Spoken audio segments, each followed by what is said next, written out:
Mac Power Users, episode 693, Workflows with Mark Bramhill.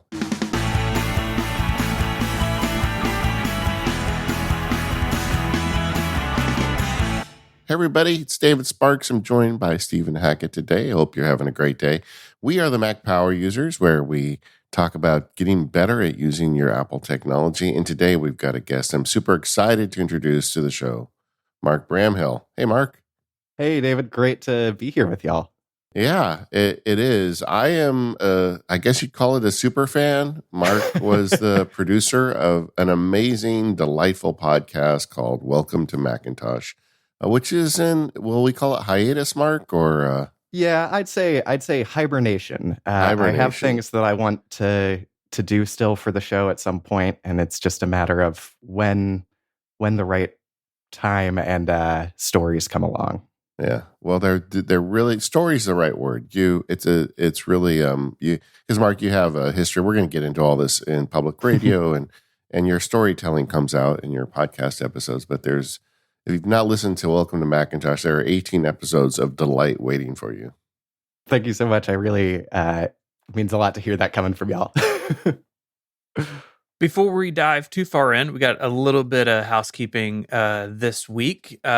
This is the Relay FM membership drive season, where a bunch of shows publish annual specials for all members. So you can be a member of any Relay FM show. You get access to all of them. Ours is coming out, as you listen to this in just a few days. We're doing a Q&A. You still have some time to submit questions. We want those questions, so you can do that on our feedback form. And if you're not a member, now's a great time. More Power Users is our ad-free, longer version of the show each and every week. This week, we're going to talk about using tech in bird watching, because that is an area that Mark has become an expert in, which we're going to get to in the show. I'm super fascinated by it. But now's a great time. So if you're not a member, check it out, relay.fm/MPU, and there's a couple of join buttons there at the top of the page. Yeah, and if you want to get us those questions, you literally have one day to get them to us after this episode releases. Yeah. Just one request, make them weird. Make them weird. All right, so Mark, we talked a little bit about Welcome to Macintosh, which I echo everything David said, but you've done a couple of other projects, and right now you're working on a project called BirdNote. Tell us a little bit about your work in the audio world, a little bit about your background, and how you ended up where you are now.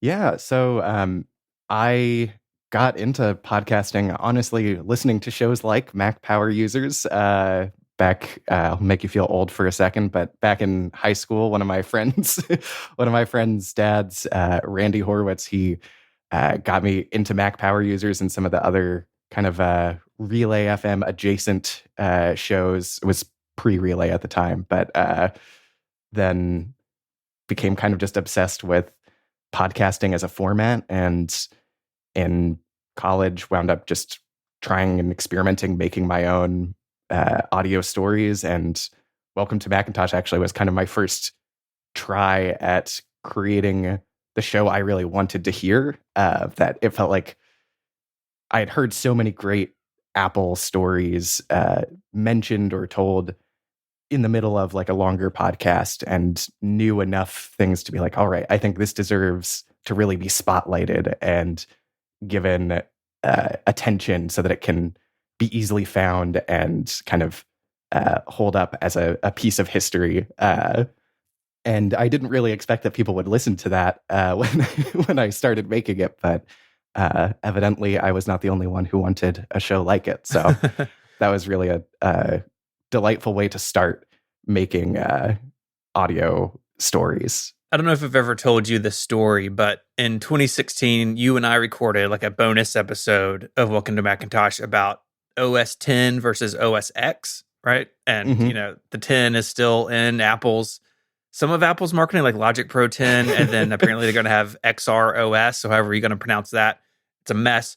But I ran into one of my college professors, like in the grocery store or something, and her son had told her about this episode. Like, wasn't Stephen a student of yours? And she known that I'd done podcasting, but apparently that was like the first time she had heard someone like that I'd broken through. I was like, cool, like that's awesome. Oh wow, this episode made me look impressive to my old college professor. So thank you for making me look legitimate.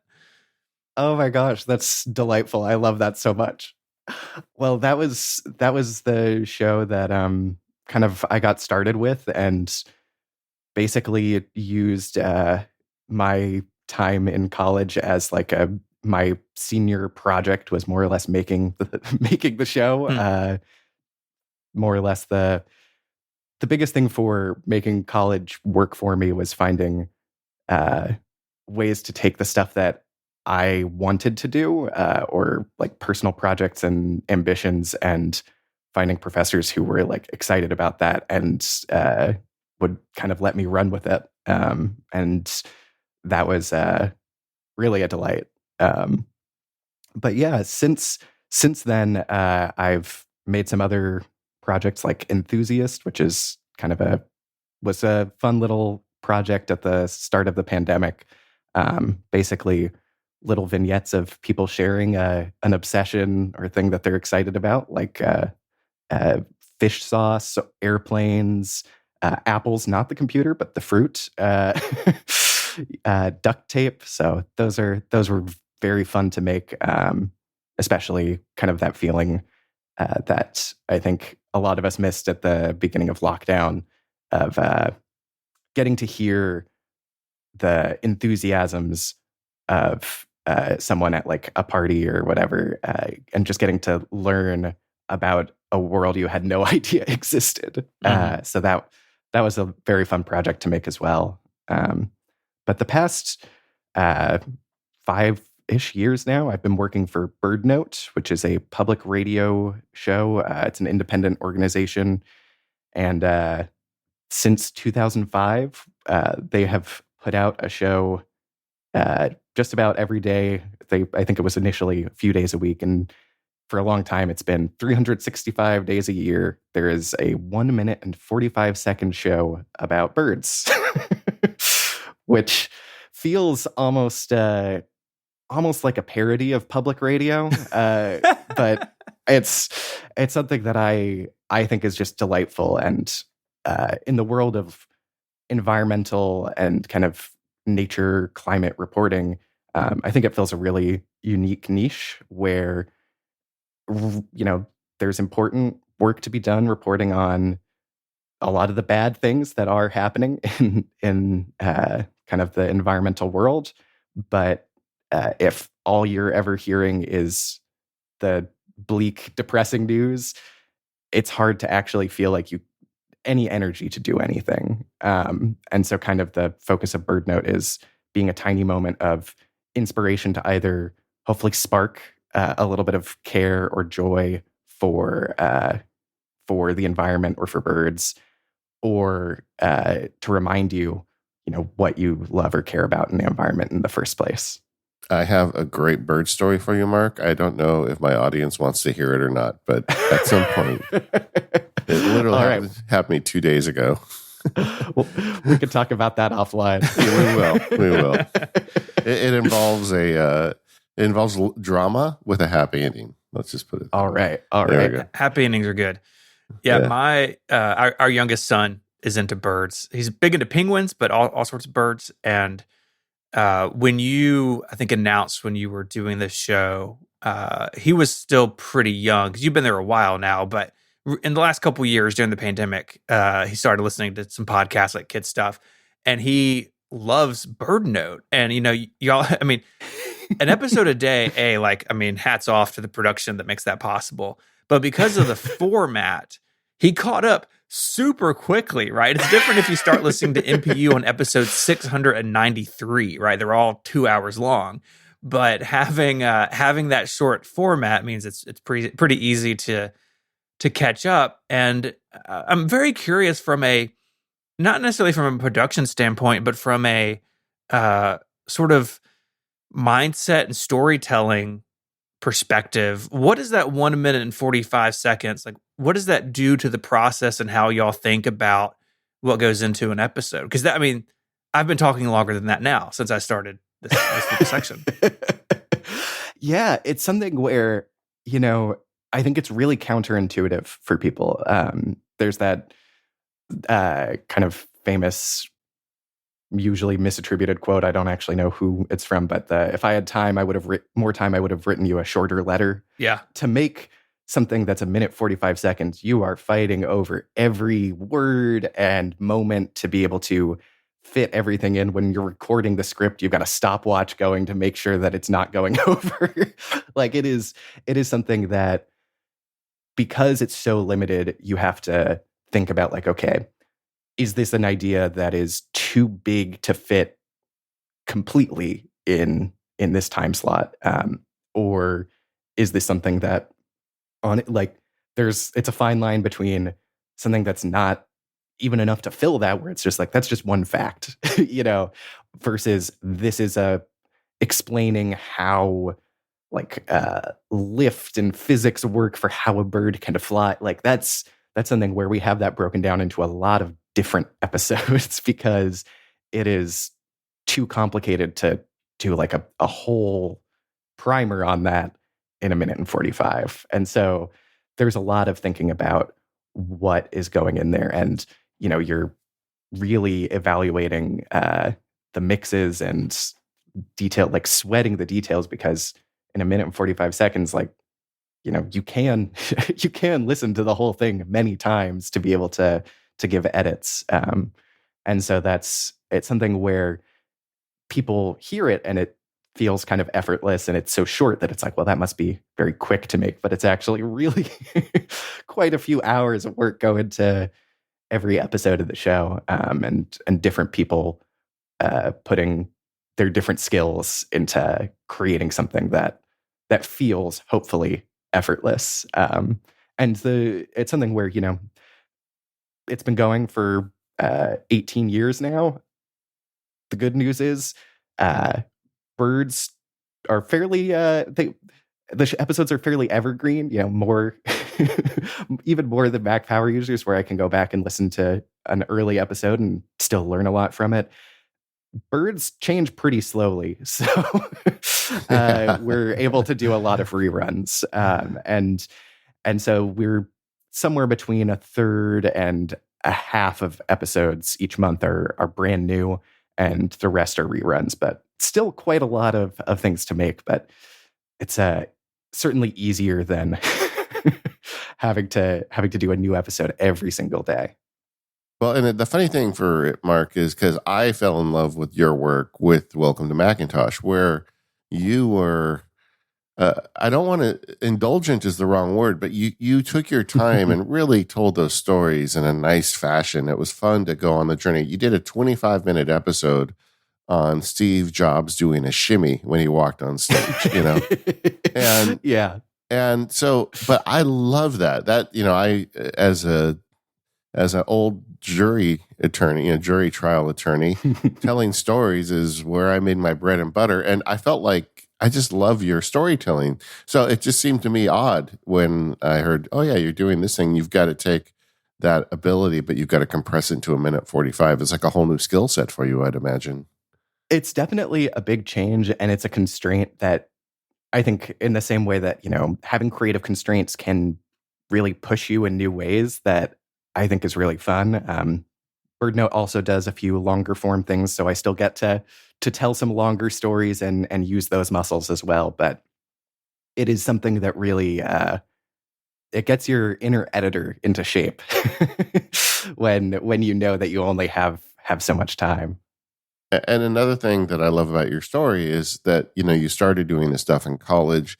People do write us asking, like, how do I get started in these creative endeavors? And my advice is always, then make something. If you want to do this for a living, you need to start doing it, before you make a living on it. And you're the prime example. I mean, you made this podcast because you had an itch to scratch, and you did an amazing job on it. I'd imagine that Enthusiast and Welcome to Macintosh played a pretty big role in you getting the job. Yeah, it's something where I think Welcome to Macintosh definitely was an excellent, portfolio piece when I was applying. Enthusiast I made as a side project after I'd started working at BirdNote. But yeah, it is something that made it much easier when I was looking for a job, and was something that also I think validated that like this is actually a thing that I want to do.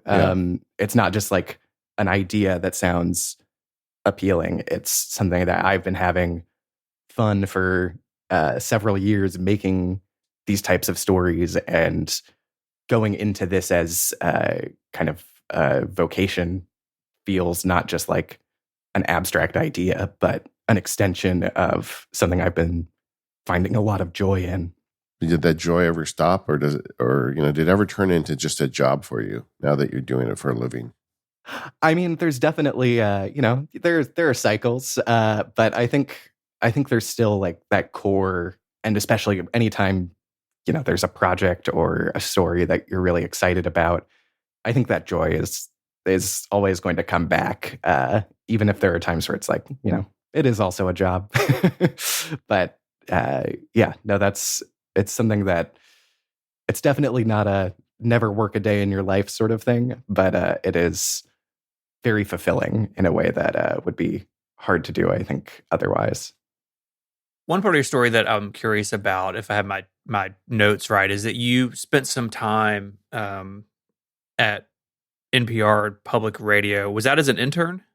Yeah, I was an intern with NPR's Planet Money, and that was a lot of fun getting to work with super talented reporters, and they've done some super fun projects like the Planet Money makes a T-shirt. They were working on while I was there, buying and selling crude oil. Basically, just finding ways to take complex systems and more or less insert themselves into it to find a way to make it exciting and fun to listen to. Mm-hmm. So that I definitely learned a lot from working with them, and I think we'll get a little more into that later in the episode. Yeah, I think interning is such an interesting part of a lot of people's careers. I did not intern, but I worked at my college paper, which kind of served as the same thing, even though it was basically all students. Mm-hmm. We had some grad students kind of helping us along, at least in the beginning. And I'm just curious, sort of your thought on internship in general. It sounds like yours was really positive. Is that something that you encourage people who want to get into this field or others to pursue while they're in school? I think it's definitely worth pursuing. It's something where they can be very competitive, and I'm grateful to see so many of the internships with larger organizations become paid or better paid if they were paying something before, where it can be more accessible for a lot more people, and you don't have to necessarily live in New York or DC on next to no money.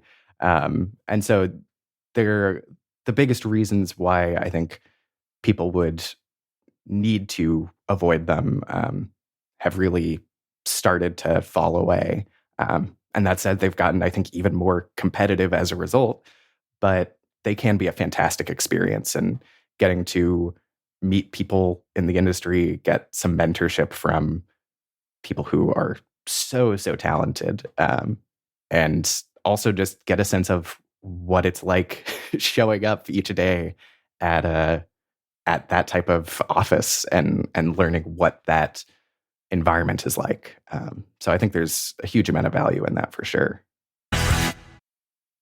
This episode of MPU is made possible by 1Password.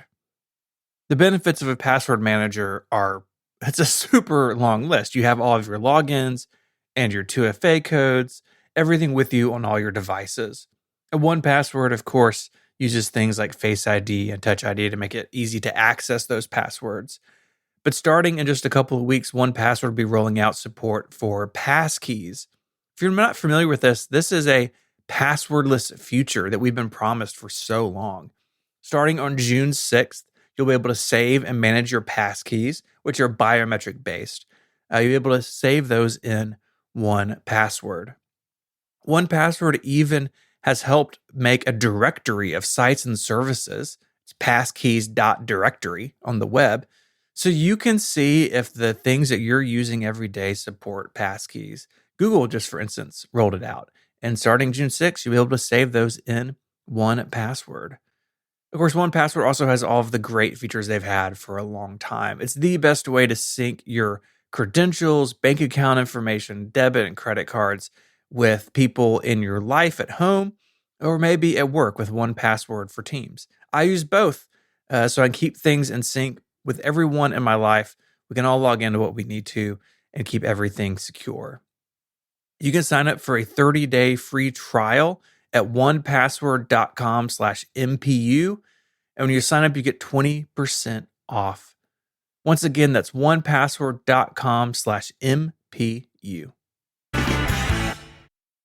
All right, Mark, let's get into the nitty gritty. What's your Apple gear? Let's start with your Mac. It's just a classic Mac, right? I mean, I feel like in my head canon, that's all you've ever used. Well, I have something sort of like that on a shelf, but my main setup is 14-inch MacBook Pro. Uses the M1 Pro chip.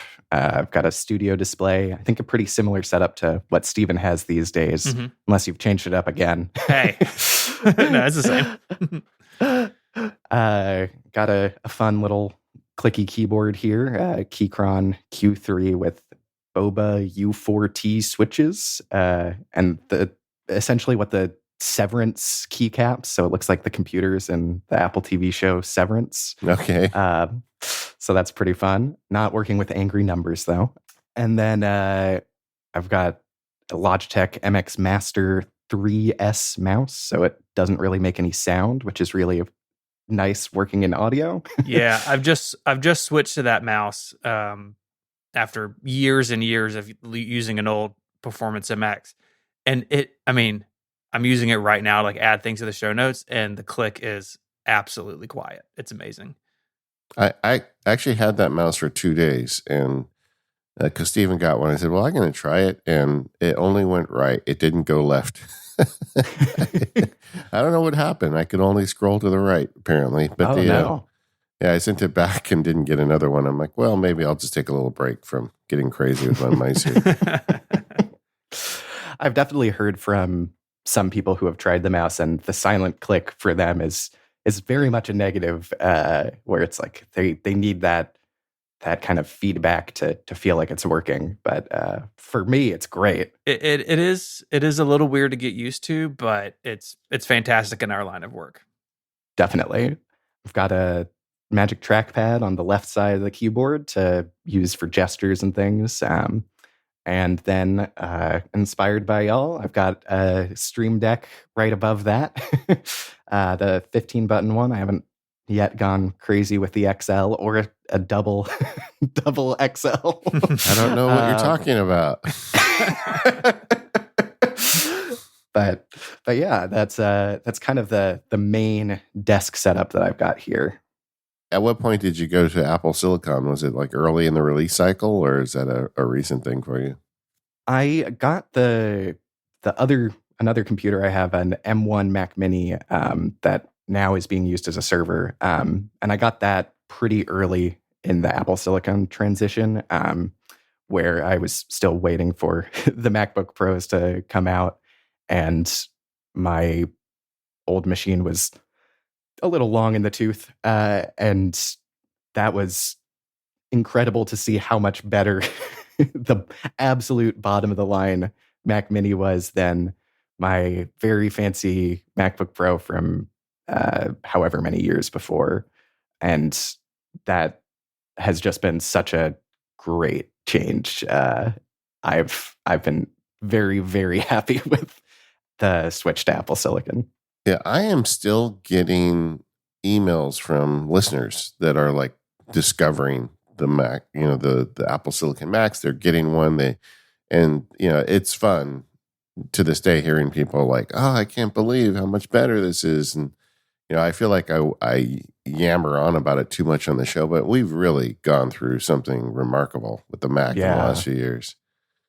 It's something where I needed to kind of keep my Intel MacBook Pro around, at least initially, just because a number of audio software and plugins, they're often some of the slowest companies to get things updated for new software releases. And especially a change like that. But then before too long, everything that I actually relied on had official support for Apple Silicon, and it all runs so much better now too. And as soon as I could, I was trading in my my MacBook Pro and getting this one, and it has been fantastic. Yeah, I was thinking about that because someone like you who does production work quite often for video and audio, it is those plug-in vendors that keep you on an old platform. I mean, we just had David on a few weeks ago, who's a musician, and he's using really old machines just because he does not want to monkey around with that stuff. Yeah, it's something that they either are very slow to make the changes and or are going to insist on charging you an arm and a leg to actually get those fixes. So I've got everything running, and a lot of those things probably not going to change up too much unless I have to. Does the performance gains of the Apple Silicon translate over to those types of packages, like the production plugin stuff, or do they run? And because I would imagine those are pretty math intensive when you're doing audio processing. There's definitely, for quite a number of things, they're a lot faster. If anything, I've kind of grown to appreciate it and or grown accustomed to it, where, if I were to go back, I would be shocked at how long I was sitting around waiting for my computer to render something. But now it's so quick that it's kind of just quickly become what I expect, I think. Nice. Well, we'll get into maybe some of that a little bit later. Are you mentioned you had a home server, and what do you use that for? And give us the details. Yeah, so it's just an M1 Mac Mini with a whole bunch of drives dangling off of it. It's using that for archive storage for things that I don't have space or really need on my main computer. Time Machine server, Plex, everything on it is backed up with Backblaze, and also using it for some automation using Hazel and Keyboard Maestro and Dropbox. Some things like routine automation, since that's always on and running, adding tasks or tags to things in my task manager. I use Things, and I can have that happen at a specific time of day or whenever, versus just having the kind of repeating events sort of thing, which there are some fiddly reasons why I want it that way. Or I can have I have a shortcut that I made for my partner's phone, where she can add tasks to my Things inbox, where that has been a real a real nice thing to have. But yeah, there's some cool stuff you can do with just a Mac that's always running. Turns out, I've been lucky enough. I've always had a desktop Mac running. Even my laptop at this point is just a desktop primarily. But Stephen, are you still using your mini server? Yeah, I've got mine under my TV. In terms of server stuff, it's mostly Time Machine server at this point for a couple of notebooks running around the house, and it works fantastic for that. It's under the TV if the kids want to watch something on DVD, but other than that, it's just kind of humming along. And mine's a 2018 one, although Jim Metzendorf, the editor of MPU, I bought from him an M1 Mac Mini that he was getting rid of. So I'm going to upgrade that to Apple Silicon whenever I get time to go dive back into my entertainment center. But especially the Apple Silicon one, man, you can just stick it in a cabinet and never think about it. It's fantastic. Yeah, no, it's great. What about the mobile side of things? Where are you with the iPhone and iPad? For the iPhone, I've got the 12 Pro Max. It's the first big iPhone that I've had, and I love it. And I'm planning on getting the Pro Max this year, or Ultra, or whatever they call it. Then basically been waiting since it was clear that they were going to have USB-C on this generation, that this would be the one that I would go to. But then been pretty happy with the 12 Pro Max otherwise. So I'm not doing anything crazy there, but definitely very happy with that phone. Yeah, I mean, there's now news reports starting to show up showing that people are buying new phones less frequently. It's not just an Apple thing, it's kind of across the industry. And it's just what you describe. I mean, the phones have gotten good enough that the year-over-year improvements only attract the most ridiculous people, like me and Steven. Yeah. But it's something where, like, it's definitely not to say I haven't been very tempted by each of the new generations, but it's something where trying to, especially last year, having bought the new MacBook Pro and the Studio display, it was like, okay, I think I'll skip this, another year for the iPhone. Yeah. Apple will be okay without your money for another year. I think they'll be all right. Are you an iPad guy, Mark? I'm very much not. I really like the iPad, but the last one that I had, my most recent iPad is an iPad Air 2. So that's like 2015. So not super current on that. And that lives inside the case of a Macintosh Classic. So it's not even actually usable by me most of the time. I love it, though. I love it. He has a picture we're going to share with you where he installed an iPad in an old Mac.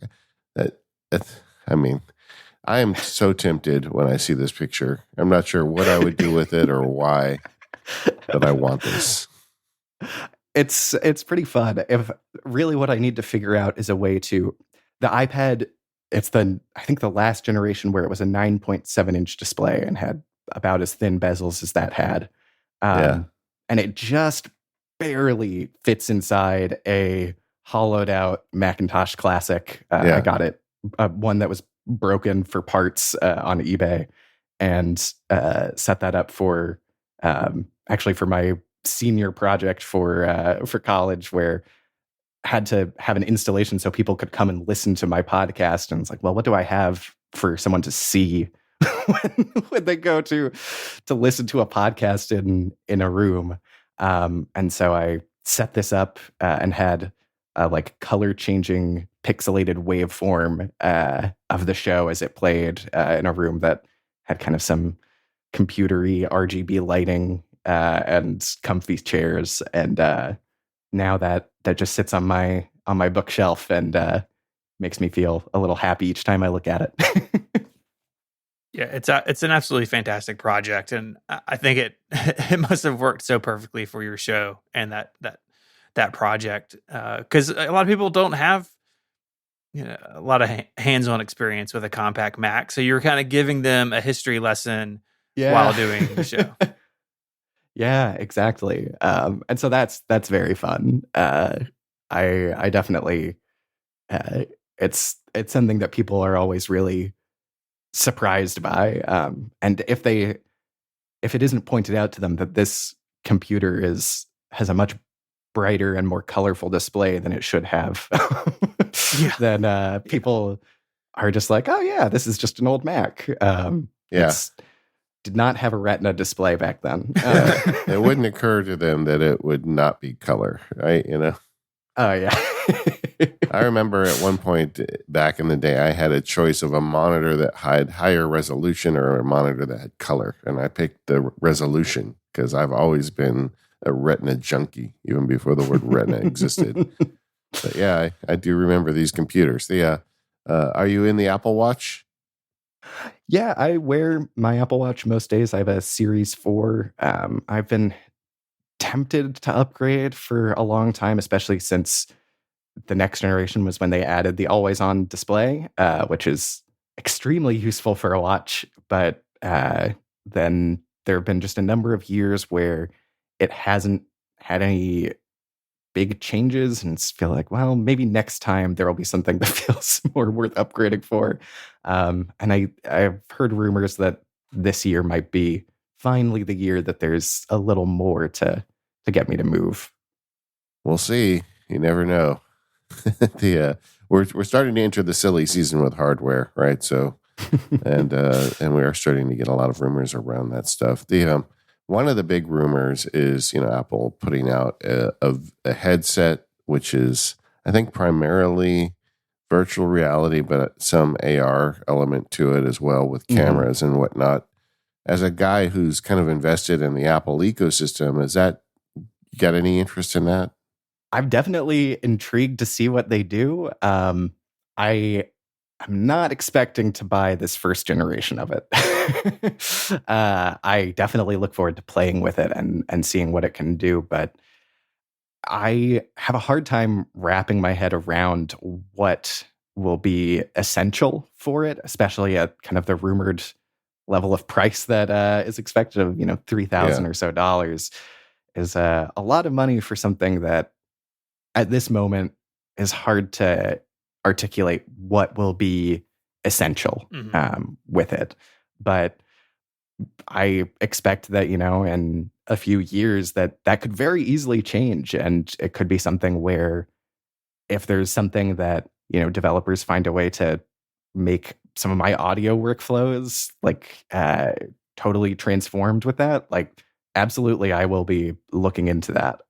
But I don't have quite the imagination for how it is going to change my entire world and workflow at this moment, but I'm excited to see.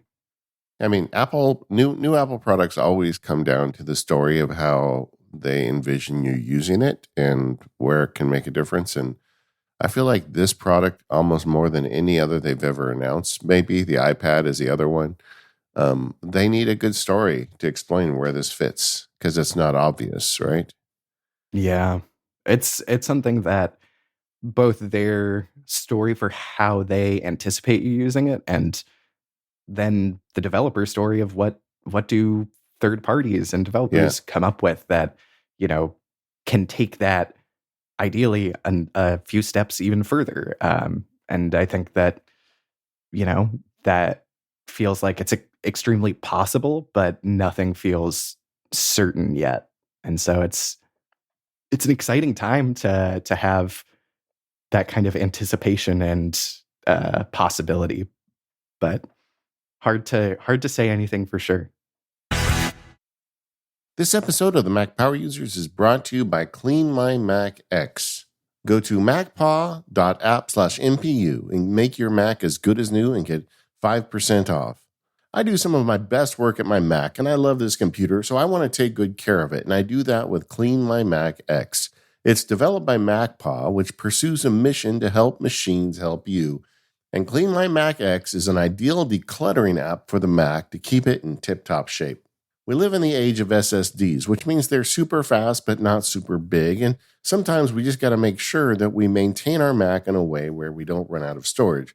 Well, that's one of the many problems that Clean My Mac X takes care of for you. It keeps an eye on your hard drive space for you and helps you clean up all the junk you don't need on it so you can leave room for that most important work you do. I've got a recurring monthly OmniFocus task where I run Clean My Mac X, and it always goes through and finds stuff for me. I just ran it this morning. It found 66 gigabytes of stuff I could get rid of. That's awesome. But Clean My Mac X just doesn't take care of your hard drive for you. It also protects you. They've got privacy protection and malware removal tools baked right in. So when you run that Clean My Mac X checkup on your Mac, not only are you freeing space, you're also helping protect yourself. And if that's not enough, they also have optimization and maintenance tools built right in, so you can take care of all those scripts and all that other maintenance nonsense automatically. You just start up Clean My Mac X and let it do its thing. I've always been a fan of MacPaw, the company behind Clean My Mac X, and I started using this application very early. I'd say at least 10 years now. I've actually lost track of time, gang. What I can tell you is that I love the way they continue to update it and add additional features. In addition to everything else I've described today, they also have a built-in uninstaller and an updater. They've got a way to check in on your extensions. They've got a great feature called Space Lens that helps you find big files that you don't need to keep on your drive anymore. It uses this great visual format so you can drill right to them and move them off your main drive. Whether you're a power user or you're just an occasional user of your Mac, this application is right for you because it just has a ton of power on it. And if you want, it really can be as simple as pushing one button. There are 29 tools in total to prevent the most common issues that Mac users have. That prevents you from catching malware, prevents overheating, speeding up performance, and finding hidden junk folders. It's notarized by Apple, so it's been checked for security, and they won the Red Dot Award for Best Designed Mac App in 2021. In the free version of Clean My Mac X, you have a free menu app to check your Mac's health. All Mac Power users get 5% off. Check out the link in the show notes now or go to macpaw.app/MPU. Once again, that's macpaw.app/MPU or click the link in the show notes. I love this app. I bet you will too. Check it out now. SetApp is one of my favorite developers in the Mac community, and Clean My Mac X is just one more example of how they do software right. That link one last time, macpaw.app/MPU. And thanks Clean My Mac X for all of your support of the Mac Power users. So, Mark, I want to talk a little bit about your workflows as a producer on Birdnote and your other projects. What are some of the tools that you're using for your audio work? Yeah, so kind of the classic thing that people think of for working with audio is what's called a DAW, a digital audio workstation. Logic Pro is my personal favorite, and that's what I use for all of my personal projects. Pro Tools is what I use for Birdnote, and is kind of the industry standard for public radio and those kind of adjacent podcasts. It's made by Avid. Logic is something where it is made by Apple. It uses Apple's design language. If you are someone who has come up using the Mac and all of Apple's built-in apps, things are in the place where you expect them, at least as most as they're ever going to be. They're going to work kind of how you would maybe guess they would work. Pro Tools still looks like it's from the 90s and kind of feels like it hasn't advanced that much in user friendliness either. They just last year added custom keyboard shortcuts, so that's an innovative feature in 2022. But it's something where it's, Pro Tools is not my favorite application. All of the DAWs are, to a large degree, they do the same thing. They've just moved the furniture around, and it's fine. You learn how the different keyboard shortcuts work. You learn how kind of the mental model is optimized in the app, and you're able to get the job done. Logic feels the most like home to me, and so I'm continually coming back to that. But you spend enough time working with any of them, and you can be pretty proficient. But that's what I use for doing mixes, editing, audio, assembling, and fine-tuning kind of an audio mix. But where it all starts is with recording. And over the pandemic, then we had to really get better about recording remotely, especially for people who don't have any fancy podcast gear like the three of us. Then I've tried so many different services and apps. And the one that I don't think is amazing, but the one that is best that I found is called TalkSync. It is a app that you have someone download. They put in a code to connect to your account, and then they hit record. Then when they finish recording, it automatically uploads it to your account so that you can download it. It'll record in high quality. And the biggest issue that I kept running into is Android, with other services and other approaches, is Android phones still ship without a voice memo app built in. People with an iPhone, I was previously just telling them, record a voice memo while we do the call over Zoom. And that worked great. But on Android, I had to keep trying to find like a free recording app, and all of them had some horrible problem where either the recording got lost, they only recorded in like 16 kilohertz, so it's only like the lowest, the low frequencies of the person's voice are there. It's like absolutely unusable recordings. And after a few times of something like that happening, it's just like, all right, I need to find something that is consistent.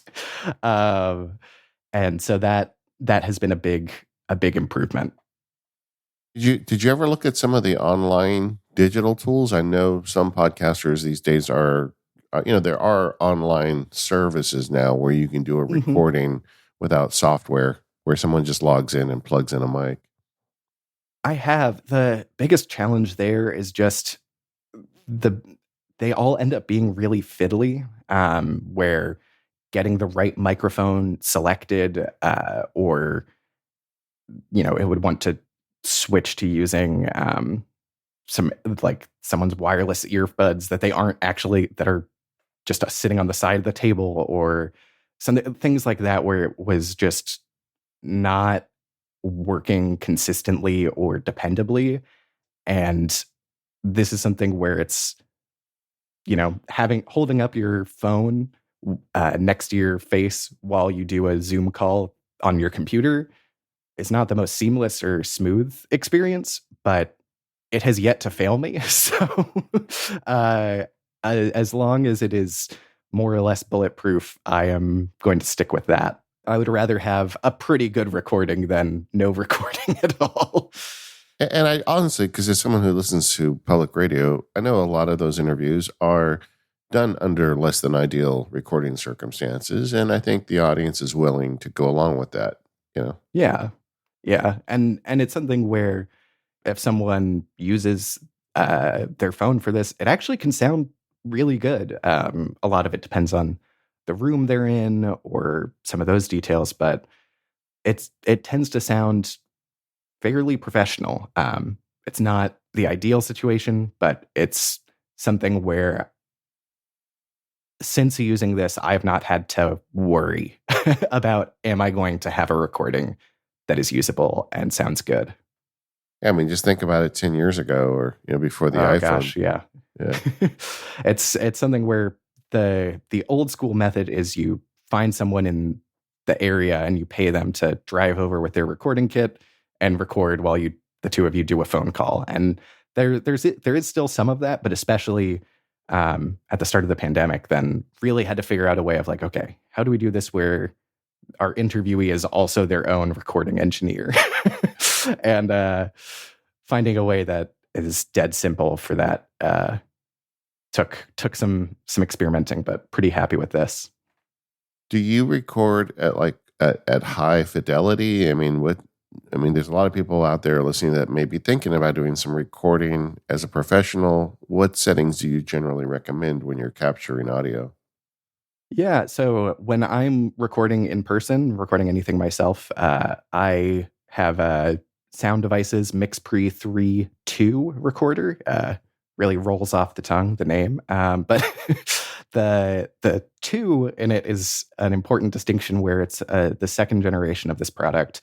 And it added a feature called 32-bit float recording. And this is extremely nerdy. I barely understand how it works, but more or less with some crazy math that is happening in in the recording by making the file size a little bit bigger, but not hugely. It's almost impossible to have the levels clip for your recording. And that would be like if you're recording someone and they suddenly yell something, they speak loudly, and the audio kind of sounds crunchy, where it gets too loud for the recorder to be able to actually process that, and it kind of just all becomes noise.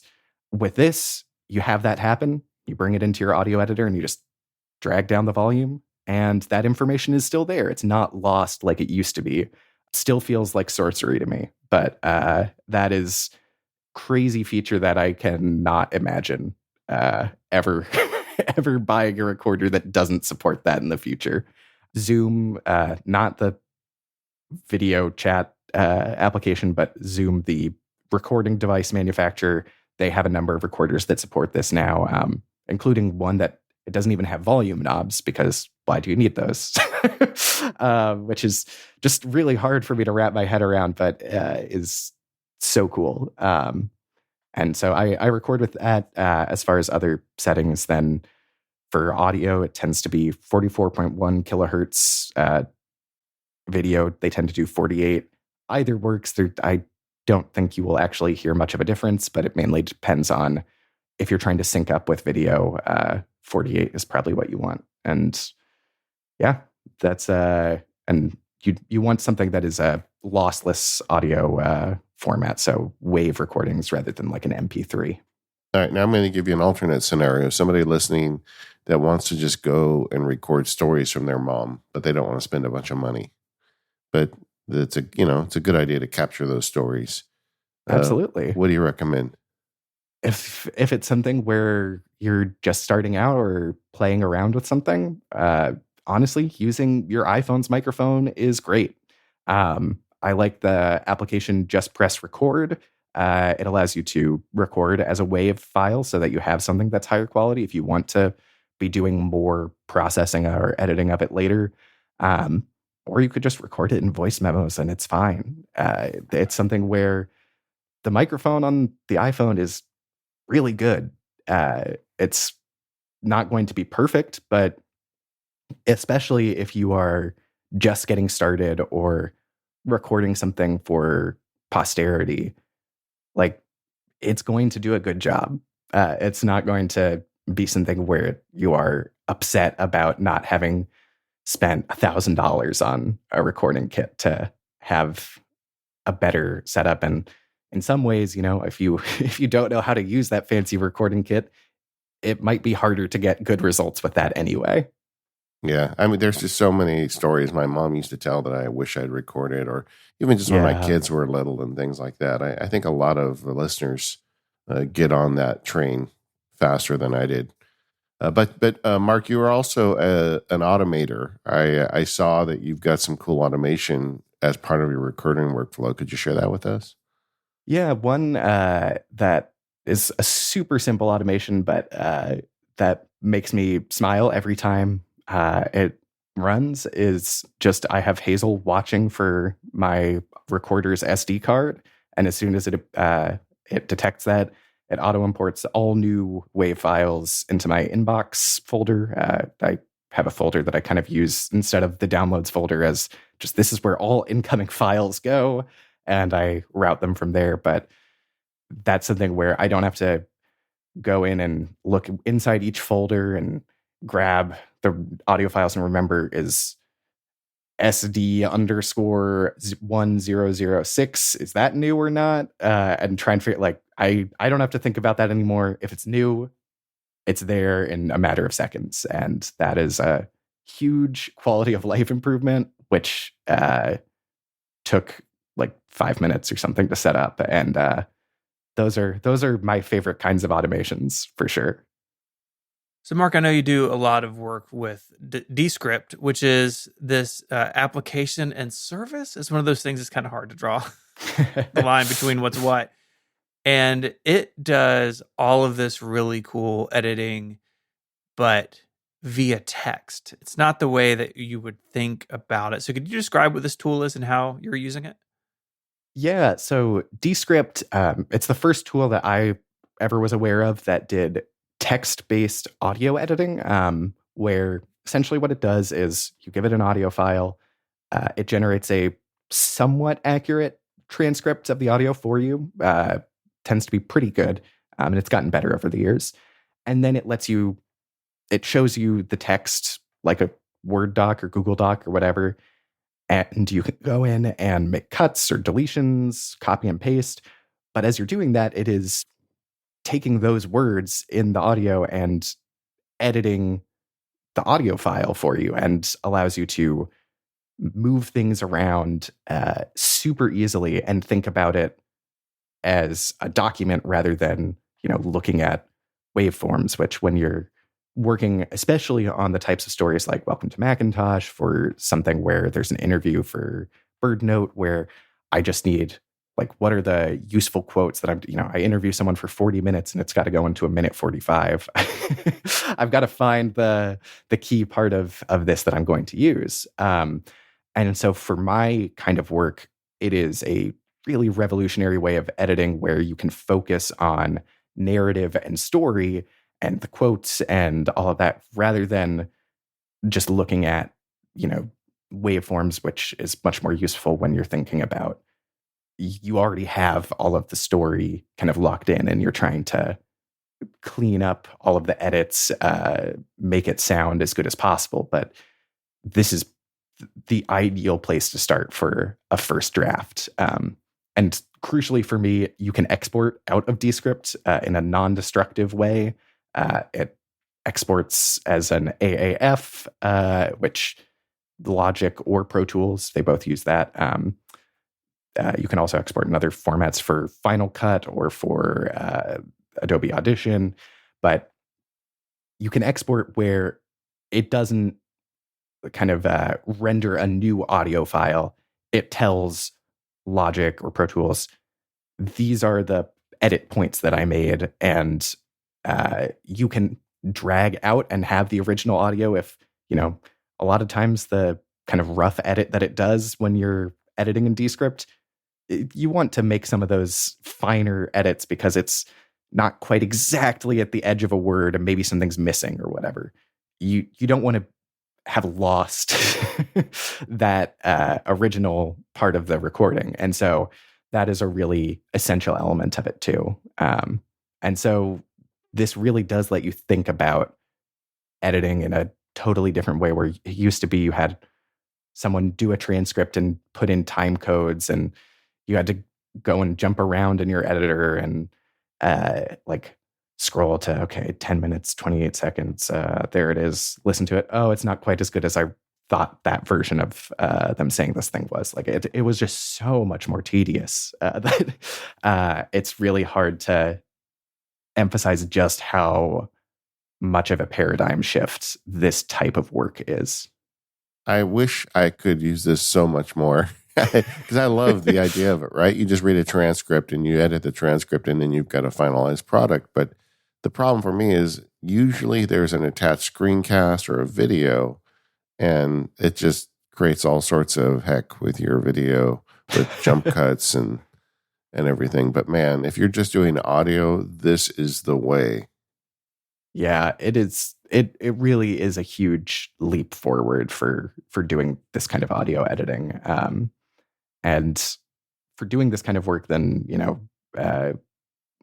I started using it back in like the early alphas of the app in 2016. It was buggy, did not work great, but it worked enough that like I am going to put up with this because I cannot imagine going back to to what I was doing before and the kind of hacks that I had to do to make that at all functional. And so this is such a exciting kind of change in the audio world. Do you use Descript, Stephen? I mean, you do a lot of audio edits. I don't. The type of editing I'm doing is basically going through an episode and tidying things up. And so I'm not editing for content as much as I am crosstalk and false starts and that sort of thing. So I have definitely played with it. About every 3 or 4 months, I'll drop an episode of Ungeniused into it, which is my shortest show. It's like 8 or 9 minutes. And that is actually really interesting to arrange things in there, but it doesn't really fit my use case. I kind of wish it did. I wish it fit better because it is so cool, but it doesn't quite fit. Yeah, it is something that for something that is more conversational, you can make it work, especially if you want to go in and cut out larger sections or do more of that kind of, as you're saying, editing for content. But it's actually kind of clunkier to use when you're editing for things like crosstalk or things like a false start or whatever. Like it can work, but it's really not what it's meant for. And so for my kind of work, essential. For editing a show like MPU, probably more of a hindrance than a help. Well, either way, you're right. It is a revolution in audio editing, and that's the kind of stuff that gets me excited as this technology evolves. And I do see a future where this stuff could be used with attached video as well. Um, that's the kind of like AI stuff I would like to see, where it develops transitionary frames, where you can make a jump cut without it being obvious that it's a jump cut. That's Yeah. that's the kind of stuff I think would be interesting, more than writing my essays for me. But this isn't the end of this story. We're just at the beginning of it.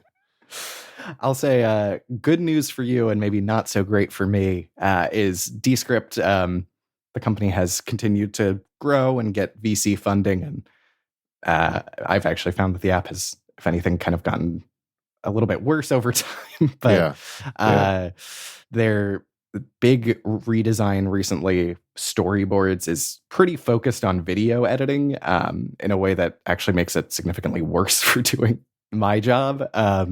They still have my stuff supported as a classic mode, but that seems pretty clear that is not sticking around. And so I'm very keenly eyeing what other apps are starting to bring this type of functionality in, just because I don't know how well Descript will continue to support my use case, but it does seem like Adobe just added this type of editing into their video app Premiere Pro.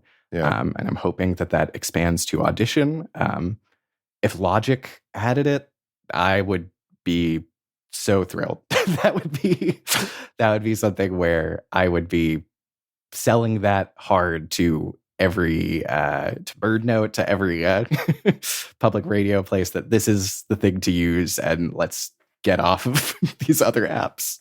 And honestly, the genie's out of the bottle. Whether Descript is the person that does this for you, or it's Logic or Pro Tools or some other app developer, I feel like this is not going to disappear. This isn't. I mean, pretty soon you're going to be talking about the days where you edited waveforms the same way the old guys talk about the way that you had to cut tape together, right? Yeah, literally splicing tape with that. Yeah, that's I did get to do a little bit of that in college. Just my professor felt like it's important that you know what we had to deal with a reel-to-reel tape, and definitely makes me feel very lucky to have non-linear editing. You've also got an automation routine for mixes. Could you tell us a little bit about how you're using that one?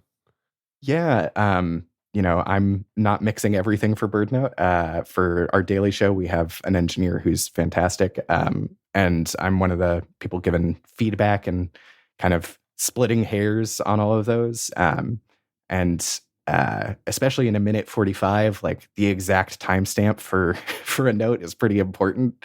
Then just because otherwise it's like which occurrence of this thing did you mean, or whatever.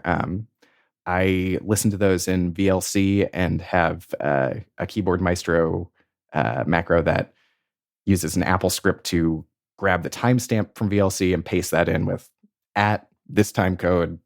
Then I can quickly type out what my note is. There's a bump in the background, or the level is a little uneven here as we change the kind of background ambience.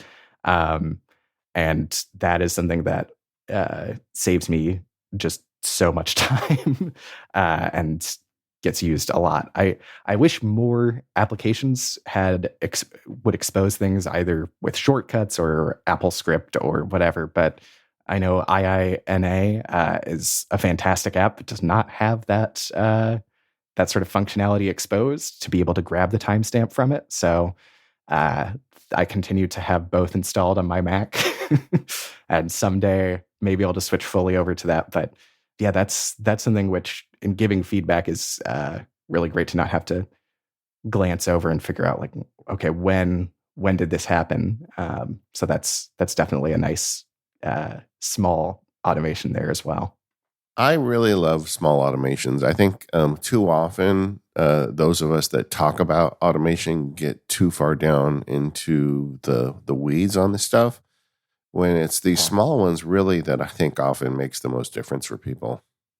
It's also something too where they're the most approachable, I find, where, hopefully someone listening, whether or not they work with audio or whatever, hearing something like that might inspire them to think of kind of analogous automation that might be relevant to their job, where, if it's the Rube Goldberg kind of automation where I've got this to kick off one thing and then it sends an email to this server. Like, if you've got anything that's too complicated, I think someone who is not already all in on automation can very quickly feel like kind of intimidated or have a harder time picturing how that could ever be relevant to them. Yeah. Not to mention, Rube Goldberg machines often catch on fire. Yeah. Yeah. Those I've definitely had to remove any of those from any core functionality of lights or the house. Those are generally not appreciated by the non-automators of the household. Yeah. I that's a polite way of saying we got to keep you out of the doghouse. Apple has announced Logic now for the iPad. Is an audio professional? Are you thinking Logic Pro might bring you back to the iPad? It's definitely got me really interested. It looks excellently done. It has a lot of the things that I really want the most, like being able to make edits with the Apple Pencil. I just said that, I'm glad that I'm not having to make cuts with tape, but being able to have something that kind of acts like a literal splice tool is very natural. And being able to draw in volume or automation curves so much better than trying to do that with a mouse. And so there are things that look really appealing. There's the challenge of, as we talked about earlier with third-party plugins, there are places that a lot of brands do not have those available on the iPad.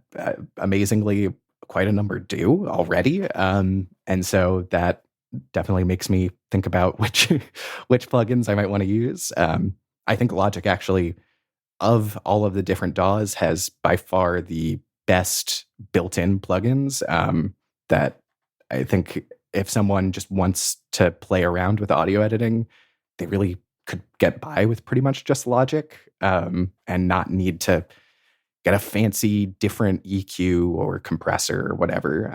But the fact that I already have a bunch of those things, then I'm going to use what I've paid for. And then those tend to be, there are some of those brands that are on the iPad, and I think that those make them extra appealing to me now.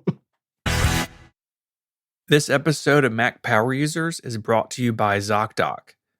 If you've ever stewed over a health problem, you know the temptation to text a friend or a whole group chat or Google your symptoms. Look, you're extremely unlikely to find quality medical advice in your group chat or your browser, but you can find it from a doctor on ZocDoc. Thousands of medical professionals are there ready to help you. They listen like a friend, but they give you the expert care that you need. ZocDoc is the only free app that lets you find and book doctors who are patient-reviewed, take your insurance, are available when you need them, and treat almost every condition under the sun. There are lots of reasons to find a new doctor. Maybe you've moved to a new area. Maybe your previous physician has retired, or maybe you're dealing with something new and you're just not sure who to go to. Well, ZocDoc can serve all of those needs and so many more. When you're not feeling your best, finding great care shouldn't take up all your energy. That's where ZocDoc comes in. Their free app is used by millions of people. You can find the right doctor that meets your needs and fits your schedule. Book an appointment with just a few taps in their app and start feeling better faster with ZocDoc. Go to ZocDoc.com/MPU to download their app for free. Then find and book a top-rated doctor today. Many are available within 24 hours. That's ZocDoc, ZocDoc. ZocDoc.com/MPU. Our thanks to ZocDoc for their support of the show. Mark, you made a great podcast about the Macintosh, which we all love. You're doing great work now, but your real claim to fame, let's be honest, is that you created an emoji. Yeah. It's definitely a fun story to tell people, and one that really gets people very surprised, and also continues to get me weird weird like media requests where a couple years back there was some drama involving emoji on The Real Housewives of Salt Lake City, a show that I have never seen. But I was interviewed as an expert for a story on Harper's Bazaar about kind of just emoji usage and stuff, and this particular drama where it's like, I love that this kind of keeps me like, it's such a unusual kind of specialization of knowledge. Well, tell us the story. How did you get involved with emoji creation?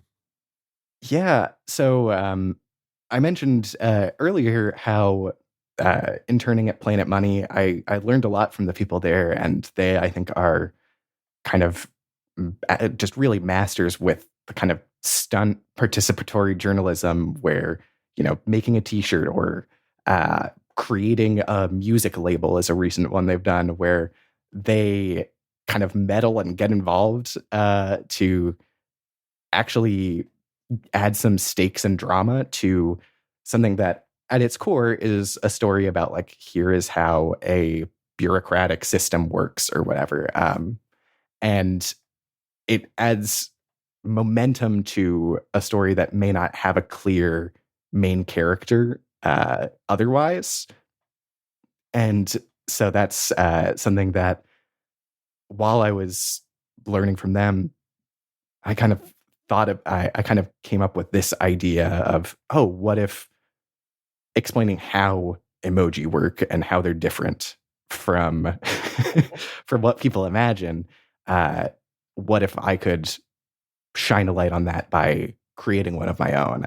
And so to kind of use a podcasting cliche, to understand this, we have to go back then and kind of go into the 90s where what an emoji is. It's the idea of having images encoded as text, kind of like wingdings, but something where they're more playful, colorful than that. And it started in Japan where, you're sending text messages to each other. Those are using very little data, but you still want to be able to express yourself with more than just basic text characters. And so emoji allowed you to put a small predefined set of images into your text that were still sent in the same way that the letter A or a Japanese symbol is sent. There were issues in terms of, as these were adopted in Japan, they were not standardized between cell phone makers. So you could have a different emoji appear for your recipient than the one you had typed, which easy to imagine how that could be problematic. A flower in one and a knife in the other, that could be a problem. Yeah. Might not send quite the message you intended to. And so eventually they kind of reached a relative equilibrium there of similar enough between the different phone brands, but they were not properly formalized. But they were super popular in Japan when the iPhone was trying to launch in more countries, and Google was also trying to get Gmail to be bigger in Japan around the same time, 2007 to 2010. They basically got the message of, if you want your products to be big here, they need to support emoji. That's a non-starter if we can't have those.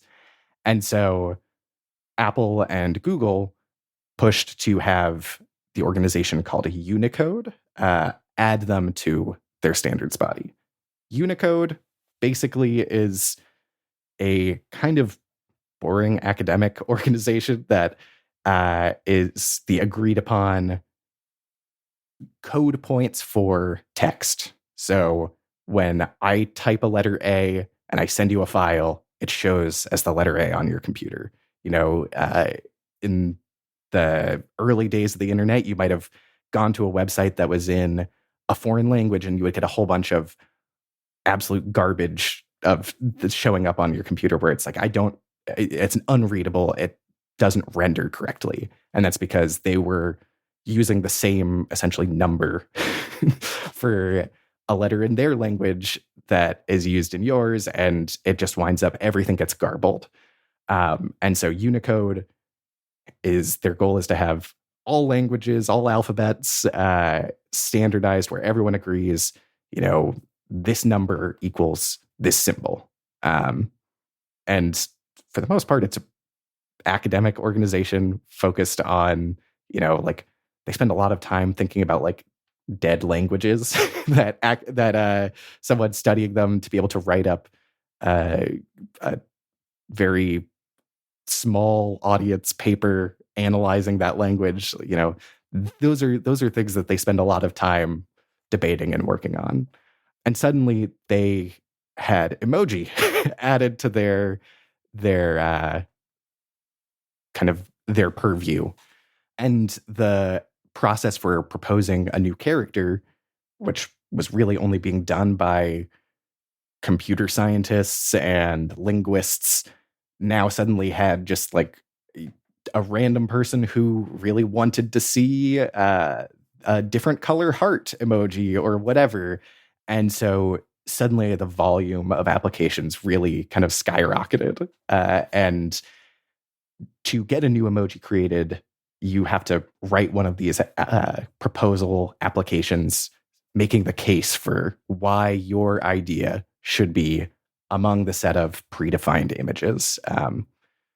I got to interview Jeremy Burge, who was a former guest here on MPU, and he was the founder of Emojipedia, and kind of talked to him about what do the people want and currently doesn't have anyone championing it, writing the proposal and making the case for it. And he said that yoga would probably be my best bet. I pretty much had never done yoga before that point. And so I decided, all right, I'll learn what I need to, and I will champion this as a kind of weird public service. And then writing a proposal, it's changed a fair bit since I did this, but generally making the case of, is this a distinct image in meaning and the way that it looks from the current existing set of emoji, like a flathead, we really need a flathead screw or whatever. And it's like, well, we have a bolt. And for most cases, that's close enough. Or one where it's like a glass of water. It's like, well, we have a faucet with water pouring from it. And that kind of conveys the idea of drinking water already. They're basically showing there isn't something that can say this closely enough, or that it would just visually look kind of the same as. How likely is this to be? Is this something that is like a super specific niche emoji, or does it have wide possible use? Which could be like, for the yoga emoji, not just people who like yoga, but also conveying the idea of like Zen or calm. And so the like possible uses of it are pretty wide. It's important to show that it's not using that it's not a specific figure like a particular person from history or something, or copyrighted material. Superman or Starbucks, those can't be emoji.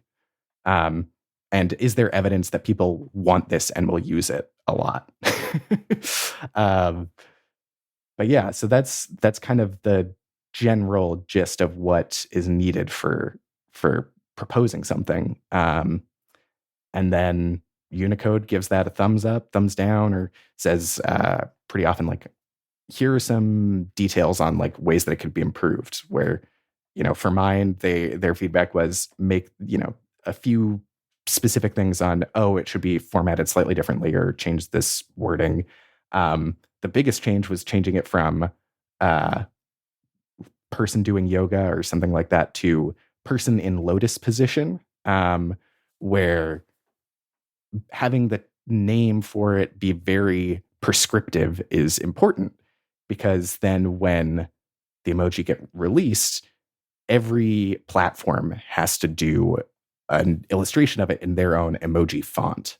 So Apple and Google and Facebook and Microsoft, and everybody has to draw their own version of the emoji. And if it's just person doing yoga, then, or person meditating or whatever, like there are a lot of ways that you could represent that. And if it's very specific, then it's a lot harder for that to wind up with kind of different images that convey a different meaning. And so, yeah, then each year a new version of Unicode is released. Platforms add support for it on kind of different timelines. Some are faster than others, and Apple uses that as a kind of carrot to get people to update their phones. And then, as I mentioned, everyone has to draw their own things, and you get sometimes some fun differences between them. But yeah, that's kind of the general way that it all works and how that happened. And probably the thing I get asked the most is if I make money off of this yoga emoji. And the answer to that is no. I do not get any benefit from people using it other than smiling a little bit when I randomly see it appear on the internet and getting to know that I helped make that possible. I thought you got 10 cents every time it was used. Oh man, I would be doing pretty well if that were the case. I think it's pretty popular. It is funny. I've heard that those Unicode battles over what gets in and what doesn't get in can get pretty serious, that those guys and gals really kind of get into it. But it's always fun when they've got new ones out. I know that, Federico and Steven do that thing every year where he has to try and determine what they are. And, yeah. I mean, it's something where there is like very serious debate over it.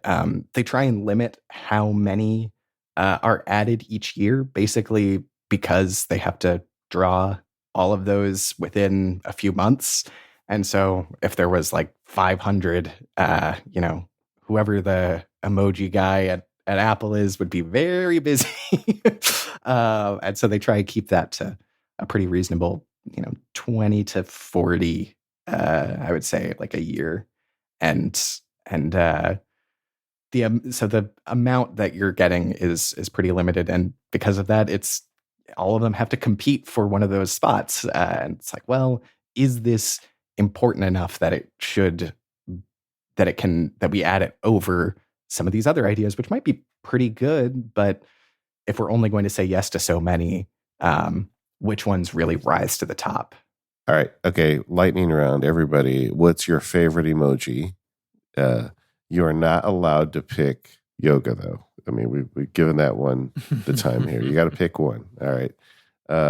Who wants to go first? Steven, why don't you go first? I think my most commonly used one is the orange heart. I sort of have adopted that one. But I think my favorite, at least right now, is the person, like the dotted outline person that was added this year. Because it's one of those things, and you touched on this, right? Emoji, like culture grafts meaning onto them, right? Like a peach, just absolutely, a peach, or whatever. And this one for me, just like it's sort of like being dumbfounded, but also like you're sad or shocked about something. I don't know. And the design, at least Apple's design, is hilarious. So that is a current favorite. All right. Yeah, kind of like a person still loading. Well, that would describe me most days. What about you, Mark? What's your favorite one? Oh gosh. I'm also big on the orange heart. Orange is my favorite color as well. And so that's definitely a go-to. I think some classic ones are the like woman like posing with like the face palm and the hand to the side, like where they're just kind of slightly off kilter, but convey a certain amount of whimsy that makes me very happy. Those are definitely up there for me. I think that's a classic. The word favorite is definitely subjective, but you're both wrong. The answer is the saxophone. Oh yeah. I mean, I'm a big fan of the sax. That is what I played in marching band. I was not very good, but I guess I'll say the banjo then is another favorite. That's the instrument that I play these days. This episode of the Mac Power Users is brought to you by Electric. Go to electric.ai/MPU and unbury yourself from IT tasks, and get a free pair of Beats Solo 3 wireless headphones when you schedule a qualifying meeting. When leading your small business, it's not all glamour. In fact, sometimes it's a matter of spending hours onboarding an employee, which you're well equipped to deal with, but maybe you shouldn't. The team at Electric knows small businesses, maybe like yours, face these challenges, and that's why they're on hand to help with the time-consuming parts of your business, like standardized device security with best-in-class device management software, employee onboarding and offboarding done for you, saving an average of 8 hours per request, keeping a single point of visibility into your IT environment to control your devices, networks, and applications, simplified reporting that allows you to achieve and maintain compliance, and proactive IT recommendations and automated workflows. And look, if you're hearing this and you think your company could use some of the above services, but you're not sure where to start, Electric has a team of experts that will guide you through the process of establishing standardized IT processes for your organization. It's important to learn to delegate things like IT to other people in order to make your business work. I'm sure you could do this yourself, but why should you when you can get a team like Electric to do it for you and allow you to focus on what you do best? Now, for Mac Power Users listeners, Electric is offering a free pair of Beats Solo 3 wireless headphones for taking a qualified meeting. Just go to electric.ai/MPU. That's electric.ai/MPU. Go there to get your free pair of Beats Solo 3 headphones just for scheduling a meeting. And just imagine that, wearing those headphones, wireless headphones, getting some great music while your employees get their IT taken care of by someone else. It's a win-win. And our thanks to Electric for their support of the Mac Power Users. We like to wind down these times with friends with some favorites, some apps and services that bring them joy or that we haven't gotten to mention yet. So what do you have for us? Yeah, so first up is one that I think I learned about from another guest on Mac Power Users, but it was very briefly mentioned, but it's called OpenIn. It is a super powerful, you set it as a default browser for the computer, and it allows you to route links depending on rules that you set. And so I use this to keep Safari as my personal browser, Firefox as my work browser. I can say if it comes from Slack, open it in Firefox. If it's opened in Messages, Safari, things like that. If it's a particular domain or has certain things in there that I can set lots of very specific and targeted rules, as well as if I shift click on a link in any app, then it will present a set of options of which of these browsers do you want. And there are a number of apps that do things like this. I had been using Choosy for years, and that is also a great app. But this one goes further than others, where it supports things like focus modes. If you are in work focus mode, then have that open links in your work browser, or it'll also support profiles and things like Chrome or Chromium browsers that have those. And it can also do things beyond just links. It'll deal with emails. It'll deal with file types, where you can set as the default file type or like default app for a particular file extension. And so I have that where anytime I'm opening a WAV file, I'm either going to edit that in something like Isotope RX, which is a project tool to clean up and repair audio, or maybe in VLC. And so I double click on it and it gives me a prompt of which do you want to open this file in. And that saves me time over having to do the right click, carefully mouse over, open in, find the right one of like 30 audio apps that I have.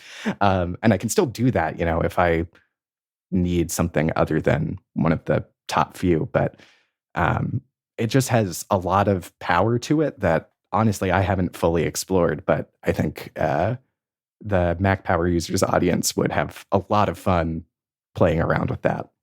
Mark, anytime a guest uses the word focus mode, It's like laying a very shiny toy at my feet, and it is impossible for me to pick it up.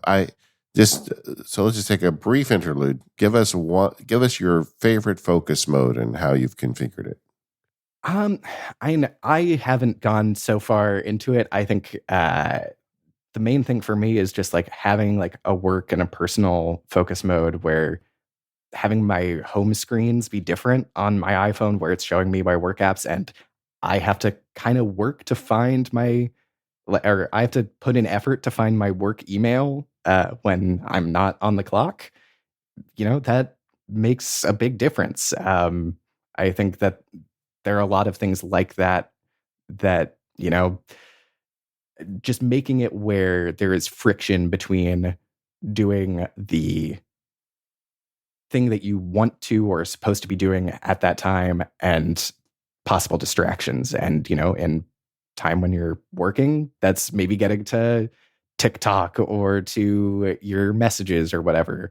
And when you're off the clock, then that's getting to your work email, where it can be really easy to muscle memory, just check and see if you have anything new otherwise. And so I really appreciate having ways to kind of add guardrails to just kind of instinctively going to something that isn't what I want to be doing with my time. And I think it's super exciting to see what Apple does with focus modes, and I'm hopeful that they will continue to really keep their foot on the gas with features. So fingers crossed. I think next to Apple Silicon, this is my favorite thing they've done in the last few years. But I'm a weirdo when it comes to things like that. What are some of your other favorite apps and services? One that I really love is Photomator, formerly called Pixelmator Photo. They actually just today launched the version for the Mac, and I love this app so much. It is a fantastic image editor that has lots of power while also being very fast and simple to use. It is the exact right balance of power and complexity for my use cases. If you're doing photo editing for a living, maybe you want something a little more, but it has now abilities to create like masks and do easy object removal or content aware fill. And honestly, their machine learning auto kind of like suggest edits are quite good and a really good kind of starting place to go in and fine tune and then add in kind of your own personal style onto it. So that is an application where I downloaded Pixelmator Photo or downloaded Photomator for my Mac today and immediately giving them my money. I'm very excited about that. Yeah, 100% agree. It is like if you want to make better photos but not have to study how to make better photos, this is the app. And I've always been aware of it on iOS, but I do most of my photo editing on the Mac. I've actually used Pixelmator Pro for a while, but they put me in the beta on this, so I got to play with it. Mm-hmm. And man, it's good. It's just so good. It's really great. And it really does not take a lot of work to do it, and you can get in there and just make nice edits on your photos. That's all. No subscription. You pay for it. You're good.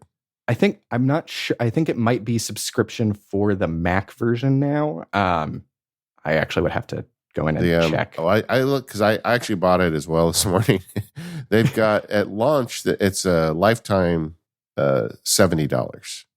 So yeah, that's also what I did. but they may have a subscription available. I don't know, but the with the Pixelmator stuff, I've always bought their lifetime license and been happy. They continue to update it. Yeah. Anyway, well, you hit a nerve with me on that one. What are some of your other favorite apps? This one's pretty specific, but it's an app called Pinball Map. My partner and I really love playing pinball, and this is a kind of community-led database of what places have pinball machines and which one. People leave notes on like whether they're in good condition or if something's maybe broken. And it is something where, especially where I live now, there's not much in town. And so when traveling, then it's really exciting to get to go and play on more machines. I think pinball is super cool that it's this extremely analog game. And it's part of why they need a lot of maintenance and repairs, is because there is a not so light metal ball slapping around the components repeatedly. That's how it's supposed to work. And the users are nudging the machine, trying to get the ball. You're slapping the machine and trying to avoid tilting it too much, but enough that you can keep it from draining. And there are some really fun themes too, where pretty much any franchise or intellectual property under the sun, there's a game for it. And then I particularly love the more recent Jurassic Park game. That one is very fun. It's got a motorized T-Rex head that you shoot the ball into, and it's very silly. But and the John Williams score for it really makes it feel very dramatic. Yes, of course. John Williams should score every pinball machine, in my opinion. just everything in the world, really. This is really cool, and I like that it's Patreon backed and community involvement. This is one of the things that the internet's so good at, right? You have people in this community interested in this thing, and you have thousands of users just out in the world providing data and giving feedback, and that's awesome. Yeah, no, it's something where this is so much of the kind of old school internet, but still getting I think it's a very well done app that gets updates pretty frequently, improving things, which is so cool to see. Mm-hmm. I was looking at the one in Memphis. They're a couple closer to me than I thought. Yeah, I can tell you more about some of those. I've checked out most of the places in town, I think. One last one is this app called Warp Terminal. I forget how I stumbled across this, but basically it is an AI superpowered terminal that I'm sure could be very useful for pro users to make their workflows even better. But if you are someone like me who occasionally opens the terminal and can never remember what the right language and commands are, then having something that's doing predictive text and helping use AI to make this easier, fantastic for kind of keeping me from needing to spend half the time I'm using the terminal remembering how to use the terminal. So I definitely recommend people kind of poking around in that. It's a pretty nicely done application. Yeah, it looks really nice. I'm clicking through some of the screenshots now on their site, and the terminal on the Mac has been basically the same forever. I mean, they changed shells a couple of years ago. I haven't, because my brain couldn't make the switch.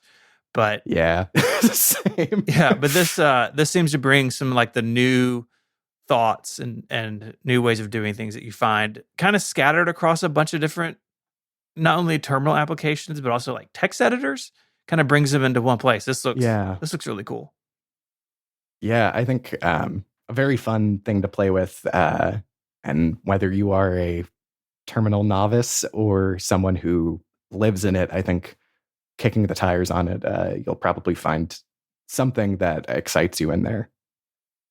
Well, Mark, I want to thank you for coming on today and sharing your insight with us, your emoji, and all the great stuff you've done over to Welcome at Macintosh up until today. Where can people find you? Yeah, so it's been great being on the show. People can find me on Mastodon. I'm at Bramhill on journa.host. That'll be in the show notes if people need help with that. And my site with all of my various projects is just markbramhill.com. Yeah, and we will also put a link in for the Welcome to Macintosh podcast. What I said at the top of the show is so true. if you like the Mac Power users and you haven't listened to this, you are just in for such a treat. And we want to thank our sponsors today, 1Password, Clean My Mac X, ZocDoc, and Electric. And we will see you next time.